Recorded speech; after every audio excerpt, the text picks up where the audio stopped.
Lately, it feels everything around us, the movies, music, games, and even art is just okay. Not terrible, not brilliant, just mid. We live in an era of unprecedented access to entertainment, and yet so much of it feels hollow and strangely interchangeable. Today, we are exploring why everything feels so mid now, and why our culture seems trapped in a cycle of safe and soulless content. Welcome to Stillwater Essays, where we sift through the still waters of thought to uncover the currents of truth.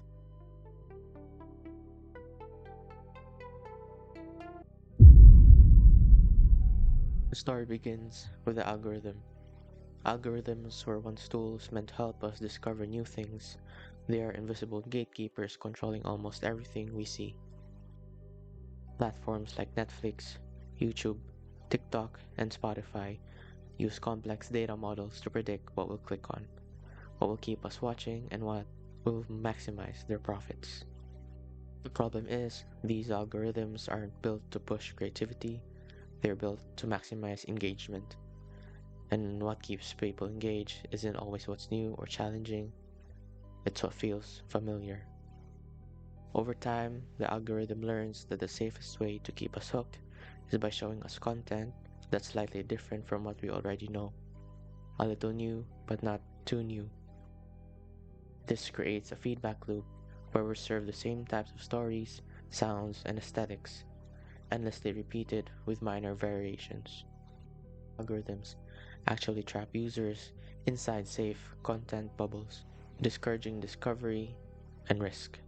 And the strange thing is, after a while, we don't even notice it happening. As if algorithms weren't enough, now we have to talk about artificial intelligence. In the last few years, AI platforms like ChatGPT for writing, Midjourney for art, and Suno for music has exploded. These tools can create passable content faster than any human. But AI doesn't create from life, it doesn't feel heartbreak, and it doesn't experience wonder, it doesn't understand fear, beauty, or even joy. AI just mimics the average. It throws up the most common patterns it was trained on. According to The Guardian, there are two parallel image channels that dominate our daily visual consumption. In one, there are real pictures and footage of the world as it is, from politics to sports to news and entertainment. And the other is AI slop, low quality content with minimal human input. Some of it is just brain rot and pointless, cartoonish images of celebrities, fantasy landscapes, and animals. And on the darker side of it, some is a sort of pornified display of women just simply being, like a virtual girlfriend you cannot truly interact with. The range and scale of the content is staggering, and it infiltrates everything from social media timelines to messages circulated on WhatsApp or Discord. The result is not just a blurring of reality, but a distortion of it. This is why so much AI generated content feels weirdly hollow. It's technically correct, it may look professional, but it lacks human soul. And the more we consume it, the more we start forgetting what authenticity even feels like. But it's not just tech companies causing the problem. Hollywood music labels, even publishing houses, they've all fallen into the trap of risk aversion. Movies today cost a lot of money to make. Big budget blockbusters like Marvel films or Disney spin offs can easily cost over $200 million before marketing.